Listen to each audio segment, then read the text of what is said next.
என்னோடு ஒன்று கூடி இருக்கிற மதிப்புமிக்க தலைவர் பெருமக்கள் அனைவருக்கும், இந்த ஒன்றுகூடலை முன்னின்று ஒருங்கிணைத்து நடத்தி கொண்டிருக்கிற மதிப்பிற்கும் அன்பிற்கும் உரிய மருத்துவர் அண்ணன் புதிய தமிழகம் கட்சியினுடைய நிறுவன தலைவர் கிருஷ்ணசாமி அவர்களுக்கும் என்னுடைய அன்பும் வணக்கமும். இங்கே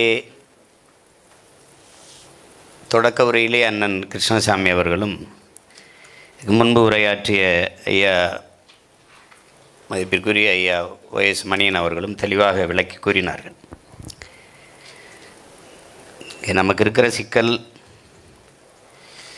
ஐயா சொன்னதை நம்ம ஒத்துக்கணும். அதாவது இந்திய இறையாண்மை, தேசிய ஒருமைப்பாடு, நாட்டுப்பற்று எல்லாம் பேசுகிற காங்கிரஸோ இல்லை பாரதிய ஜனதாவோ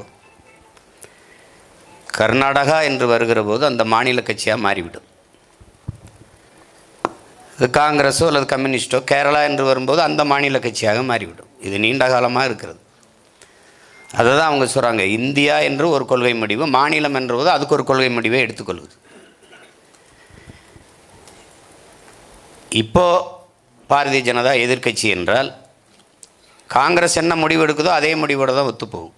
ஒரு சொட்டு தண்ணீர் தமிழர்களுக்கு கொடுக்க முடியாது தமிழ்நாட்டுக்கு என்றால் அதே அவர்கள் ஆளும்போது அதான் நிலைமை. இப்போ நமக்கு என்ன பேரவளம் எதனால் நிகழுது அப்படின்னா, ஒரு சொட்டு தண்ணீர் கிடையாது அப்படின்னா உன்னோட கூட்டும் இல்லை, உனக்கு சீட்டும் இல்லைன்னு சொல்ல இங்கே ஒரு கட்சி இல்லை. பிரச்சனை அதுதான். அப்போ அவரோட கூட்டி அவன் தண்ணி தரலையோ, அவன் உரிமையை மறுக்கிறானோ, உரிமையை பறிக்கிறானோ, அவனோட கூட்டு வச்சு அவனுக்கு ஓட்டை போட்டு அவனுக்கு பதவியை கொடுத்தா அப்போ எப்படி இந்த மண்ணின் மக்களின் உரிமை பாதுகாக்கப்படுங்கிற கேள்வி நமக்கு எழணும். இது நீண்ட காலமாக நடக்குது, இன்றைக்கி நேற்று இல்லை. உங்களுக்கு தெரியும், மேயர் ஜெயலலிதா அவர்கள் இருக்கும்போது Jagadish Shettar prime minister of India ஐயா மன்மோகன் சிங் அவர்கள் பிரதமராக இருக்கும்போது அவருக்கு முன்னாடி உட்காந்து பேசிட்டு இருக்கும்போது ஒரு மாநில முதலமைச்சரே நாட்டின் பிரதம அமைச்சரை அவமதிச்சுட்டு எந்திரிச்சு போயிட்டாப்புல ஜெகதீஷ் ஷெட்டர். ஒரு சொட்டு தண்ணி தர முடியாதுன்ட்டு. அப்போ என்ன பேச்சுவார்த்தை மூலம் என்ன தீர்வு காண்றதுக்கு இருக்குது? அவர்கள் உங்களுக்கு ஒன்று சொல்கிறேன் பாருங்கள், அணுக்கழிவை கோலார் தங்கவயலில் தோண்டி எடுக்கப்பட்ட அந்த குழியில் புதைக்கலாம், உள்ளே வச்சு மூடலாம். ஒரு கருத்து, மூடலாம்னு முடிவு எடுக்கலை, ஒரு கருத்தை முன்வைக்குது. அந்த கருத்துக்கு பாரதிய ஜனதா, காங்கிரஸ், மதச்சார்பற்ற ஜனதா தளம் இருக்கிற கட்சியெல்லாம் அவர்கள் கட்சி கொடியை கீழே வச்சுட்டாங்க. கர்நாடக மாநிலத்துக்குன்ற ஒரு கொடி இருக்குது, அந்த கொடியை எடுத்துக்கிட்டு மொத்த பேரும் தெருவில் இறங்கி நிற்கிறான். அதோட அந்த கருத்தே செத்து போச்சு. இப்போ தமிழர்களுக்கு தண்ணி கொடுக்கக்கூடாது, மேகத்தாட்டில் அணை கட்டியே தீரணுங்கிற நிலைப்பாட்டில் காங்கிரஸும் ஒன்று தான், பாரதிய ஜனதாவும் ஒன்று தான், மதச்சார்பற்ற ஜனதாதளமும் ஒன்று தான், எல்லாம் ஒரே நிலைப்பாட்டில் நிற்பார். இப்போது தான் இந்த ஒரு நம்பிக்கை வருது. இப்போ கூட்டியவர் யார் என்பது பிரச்சனை இல்லை, கூட்டுவதற்கான நோக்கம் என்ன என்பதுதான் முக்கியம். இது யார்? கிருஷ்ணசாமி யார் கூட்டுறதுக்கு? கிருஷ்ணசாமி அது இல்லை, மண்ணின் மக்களின் உரிமைக்கு எவன் நிற்கிறானோ, உணர்வோடு நிற்கிறவன்லாம் ஒன்றா நிற்கணும். நிற்பான் தமிழன் வந்தால் தான் பயப்படுவான். அவன் நமக்கு கொடுக்கக்கூடாதுன்னு நிற்கும்போது நீ கொடுத்தே திருன்னு, நீ கட்டவே கூடாதுன்னு நம்ம நிற்க முடியாது. உரைய வைக்கலைன்னா அது கஷ்டம். அதிகாரத்தில் இருக்கிறவங்களுக்கு அக்கறை இருக்குது, இல்லை அது இல்லை, நமக்கு இருக்குது. இப்போ ஐயா சொல்கிற மாதிரி வேளாண்மைக்கு மட்டும் இல்லை, குடிக்க தண்ணி இருக்காது. பருவநிலை ஆய்வாளர்கள் சொல்கிறத பார்த்தா இவ்வாண்டு பருவமழை பொய்க்கும் குறையுங்கிறாங்க. இப்போ வறட்சியை, பெரும் வெள்ளத்தை தாங்கிடலாம், வறட்சியை எப்படி தாங்கி போகிறது? குடிக்க தண்ணி இல்லாமல் எப்படி போகிறது? இப்போ குறுவை சாகுபடி முடிஞ்சிருச்சு, இன்னி தண்ணி இல்லை, அதை மறந்துட வேண்டியதுதான். எல்லாத்தையும் ஆய்வு செய்கிறவர் அதை போய் ஆய்வு செய்யலை. இப்போ பிரச்சனை இங்கே.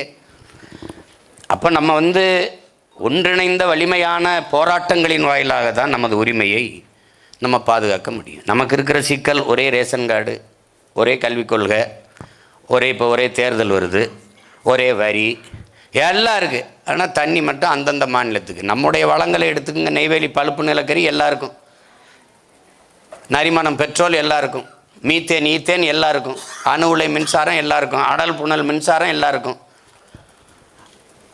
ஆனால் அவர்களுடைய நீர்வளம் அவர்களுக்கே. இது எத்தனை காலத்துக்கு சகிக்கிறதுன்னு பாருங்கள். இப்போ அதில் இப்போ எங்கள் அண்ணன் நம்ம கூட மதிப்பிற்குரிய நம்முடைய அண்ணன் ராதாகிருஷ்ணன் நம்மோட இருக்காங்க பாரதிய ஜனதாவில். இப்போ இந்த தமிழர்களுக்கான உரிய நீர் உரிமை பாதுகாக்கப்படணும்னு இருக்காங்க. ஆனால் அங்கே இருக்கிற பாரதிய ஜனதா என்ன முடிவெடுக்கும்? கர்நாடக மக்களின் நலனை தான் பேசும். அந்த மாநிலம் என்று வருகிற போது இந்திய இறையாண்மை ஒருமைப்பாடு பேசுகிற நாட்டு கட்சிகள் கர்நாடக மக்களின் நலனையே பேசும். அப்போது அருகில் இருக்கிற ஒரு தேசிய இன மக்களின் உரிமையை அற்ப தேர்தல் வெற்றிக்காக லாபத்திற்காக பறிகொடுக்க அவர்கள் தயாராக இருக்கிறார். இப்போ காங்கிரஸ் தண்ணி கொடுக்கணும்னா அடுத்த தேர்தலில் தோக்கும். பாரதிய ஜனதா கொடுக்கணும்னு பேசினா தோக்கும். அதனால் அவன் அந்த தேர்தல் தோல்விக்காக பயந்துக்கிட்டு அந்த மண்ணின் மக்களின் உரிமைக்குத்தான் நிற்பான். மற்றவர்களை பற்றி நம்ம கவலைப்படாது. நமக்கு இந்த மண்ணும் மக்களும் மக்களின் நலனும் உரிமையும் தான் முக்கியங்கிற போது நம்ம எல்லாம் ஒன்றிணைந்து நிற்க வேண்டியது இருக்குது. அப்போ ஒற்றை குரலாக எமது உரிமை அதுதான். இப்போ நீங்கள் உயிரை இழக்கலாம், உரிமையை இழக்கலாமான. உயிரை இழக்கிறது சீமான் இழக்கிறது அது தனிப்பட்ட இழப்பு. உரிமை இழப்பது ஒட்டுமொத்த தேசிய இனத்தின் உரிமைக்கான இழப்பாக ஆயிடுது. அதனால தான் உயிரினும் மேலானது எமது உரிமைங்கிற முழக்கத்தை நம்முடைய தலைவர் முன் வச்சாங்க. அப்போ அந்த நோக்கத்தில் நம்ம இந்த ஒருங்கிணைப்பை பாராட்டணும். இதை நம்ம மென்மேலும் கொண்டு போகணும். இப்போ அடுத்து எடுக்கிற போராட்டத்தை கூட அதில் குறிப்பிட்டிருக்காங்க. உண்ணாவிரதம், அதில் எனக்கு உடன்பாடு இல்லை. அது இன்னும் கொஞ்ச நாள் நம்ம எல்லாருமே உண்ணாமல் தான் இருக்க போகிறோம். இன்னும் தண்ணியும் இல்லை, ஒன்றும் இல்லை. இப்போ அது விரதம்னு இருக்க வேண்டியதில்லை. அது பேரெழுச்சியான ஆர்ப்பாட்டம் அல்லது போராட்டமாக வைத்தால்தான் அது கவனம் பெறும். உண்ணாவிரதமாக இருந்தால் நம்ம உயிரை கொடுத்து போராடியே மதிப்பு ஒரு கவனம் இல்லை. செத்தே போனான் பல பேர், அதே திரும்பி பார்க்கல. பட்னி நடந்தால் அவன் பார்க்க போகிறான், இவங்களுக்கு வேறு வேலை இல்லைன்ட்டு போவான். அதனால் ஒரு பேரெழுச்சியான ஆர்ப்பாட்டத்தை செய்யணும். அது அப்போ நம்ம தொடர் பேரெழுச்சியான போராட்டங்களின் மூலம்தான் இதை நம்ம சட்ட போராட்டம் தனி, ஆனால் அரசியல் போராட்டத்தின் மூலமாக நம்ம வெல்லணும். அவன் எவ்வளவு உறுதியாக நிற்கிறானோ அதே மாதிரி நாம் நிற்கணும். அதான் முக்கியம். நம்மளோடு காங்கிரஸ் நிற்கிதோ, அதிகாரத்தில் நிற்கிற கட்சிகள் நிற்கிதோ இல்லையோ, ஆனால் நம்ம எல்லாம் கட்சி வச்சுருக்கிறது நாட்டு மக்களுக்கு தான். அப்போ நாட்டுக்கு மக்களுக்கு இருக்கிற உயிர் உரிமையாக இருக்கிறது நீர் உரிமை. அந்த உரிமைக்கு நம்ம எல்லாம் எல்லாத்தையும் தூக்கி போட்டு ஒன்றா நிற்க வேண்டியதுதான். அது ஒன்றும் கிடையாது இங்கே. அது அப்புறம் நமக்கு அது இல்லாமல் பிற வேறு என்ன பண்ண முடியும்? உரிமையை பறி கொடுத்துட்டு என்ன இருக்குது? இது காவிரிங்கிறது வெறும் எல்லாரும் சொல்கிறாங்க தஞ்சாவூருக்குன்னு. எங்கள் ஊர் ராமநாதஞ்சவங்க குடிக்க தண்ணி இருக்காது. அப்போ காவிரி கூட்டு குடிநீர் திட்டத்தில் பல மாவட்டங்கள் இன்றைக்கி தண்ணி பெற்று குடிநீர் தேவையை நிறைவேற்றி வருது. இப்போ அந்த நிலையில் நம்ம பெரும்பாலான மக்களுக்கு காவிரி தஞ்சாவூர் பிரச்சனையே நினச்சிக்கிட்டு இருக்காங்க. அது இல்லை. காவிரி முதல்ல நம்ம பாட்டன் கல்லணை கட்டும்போது, கரிகாலன் கட்டும்போது அன்னைக்கு கன்னடங்கிற மொழியே கிடையாது.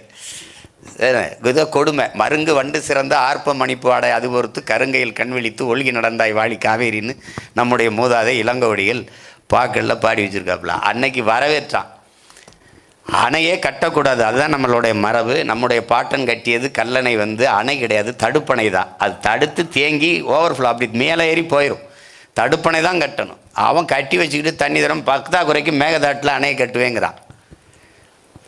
அது இந்த விவாதமே வந்திருக்கக்கூடாது.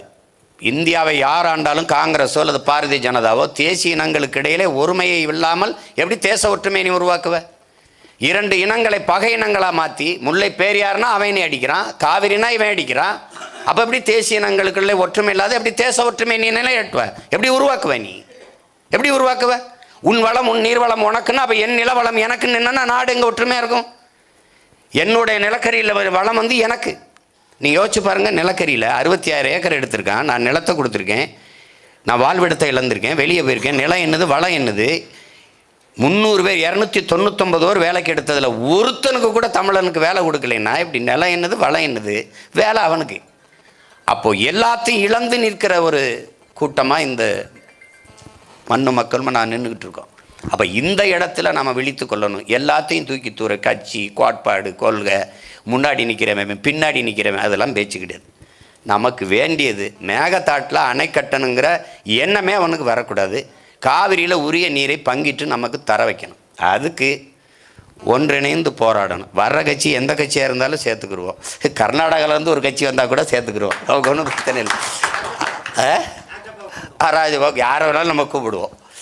அதனால் இந்த பிரச்சனையை ஐயாலாம் பாருங்கள் தெளிவாக சொல்கிறாங்க. அந்த காலத்திலேருந்து பார்த்துக்கிட்டு இருக்காங்க இந்த சிக்கல்களை. அண்ணா ராதாகிருஷ்ணன் நல்லா அந்த மேகதாட்டு அணையை பற்றி முழுக்க ஆய்வு செய்து வச்சுருக்கிறாருன்றாங்க. ஆனால் அண்ணன் எங்ககிட்ட சொல்கிற மாதிரி அவங்க கட்சி தலைமையிட்டையும் கொஞ்சம் சொல்லி, ஏப்பா எங்களுக்கு கொஞ்சம் தண்ணியை கொடுக்கப்பா, அணையை கட்டுறதுக்கு அவனுக்கு அனுமதியை கொடுக்காதப்பான்னு சொல்லிட்டா அது மாதிரி நம்ம எல்லாம் போராடி பெரிய பெரிய தலைவர்கள் ஆளுமைகள்கிட்ட கொடுத்து இந்த மேகதாட்டு அணையை கட்ட விடாமல் தடுக்கிறது முதன்மையானது. உரிய நீரை இன்னும் ஒரு முக்கியமான செய்தி நீங்கள் உங்களுக்கு தான் பல தடவை பேசியிருக்கேன், நீங்கள் காணொலியிலையும் பார்த்துருப்பீங்க. அவங்க தண்ணீரை திறக்கும்போது என்ன செய்கிறாங்கன்னா, அங்கே இருக்கிற அந்த ஆலைகள் எல்லாமே சாயக்கழிவோ அல்லது நச்ச ஆலைகள் அந்த கழிவுகளை அப்படியே தேக்கி வச்சுக்கிறாங்க. அவன் தண்ணியை நமக்கு திறக்கும்போது அந்த கழிவையும் திறந்து விட்டுறான். அது நீர் ஓடி வரும்போது பார்த்திங்கன்னா ஒரு ஆள் உயரத்திற்கு வெறும் நுரையாகவே வருது, வெறும் நுரையாக வருது. அது நச்சு அதில் இன்னும் பார்த்திங்கன்னா அது தண்ணி இல்லை.